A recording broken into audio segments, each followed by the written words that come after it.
Praise the Lord. ஒரே ஒரு வசனத்தை கூட காண்பித்து கொடுக்கிறேன். சங்கீதம் 119 அதிகாரம் 9வது வசனம். வாலிபன் தன் வழியை எதனால் சுத்தம் பண்ணுவான், உமது வசனத்தின்படி தன்னை காத்துக் கொள்கிறதுனாலேன்னு சொல்லி இன்னைக்கு ஆண்டவர் உங்களை பார்த்தாங்க சொல்றாரு. அதாவது என்ன விஷயம் அப்படின்னா, நம்ம வீட்டுல ரொம்ப குப்பையா இருக்கு. நம்ம வீட்டை நம்ம கிளீன் பண்ணணும் அப்படின்னா நமக்கு ஒரு தொடப்பம் தேவை. அந்த தொடப்பத்தை பயன்படுத்தி தான் நம்ம வீட்டுல இருக்க எல்லா குப்பையும் நம்ம கிளீன் பண்ண முடியும். அதே போலதாங்க நம்ம வாழ்க்கையில இருக்கிற பாவ காரியங்களை, அசுத்தமான காரியங்களை நம்ம கிளீன் பண்ணணும்னா நமக்கு ஏசப்போடைய வார்த்தை வேணும். அது எங்க இருக்கு? பைபிள்ல இருக்கு. அந்த பைபிள் எங்க இருக்கு? உங்க வீட்டுல தான் இருக்கு. ஆனா இத்தனை நாள் நீங்க அதை படிக்காமலே இருந்திருந்தீங்கன்னா உங்க வாழ்க்கையை நீங்க கிளீன் பண்ணாம இருந்திருக்கீங்க.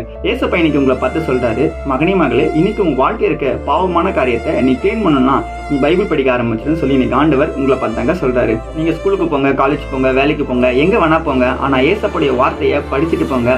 போனீங்கன்னா இந்த உலகத்துல இருக்க எந்த பாவமான காரியங்களும் உங்களை நெருங்காதுங்க. விசுவாசிக்கிறீங்கன்னா ஆமீன் போட்டுக்கோங்க. இதே போல இருக்கிற வசனங்களுக்கு என்ன ஃபாலோ பண்ணுங்க. God bless you.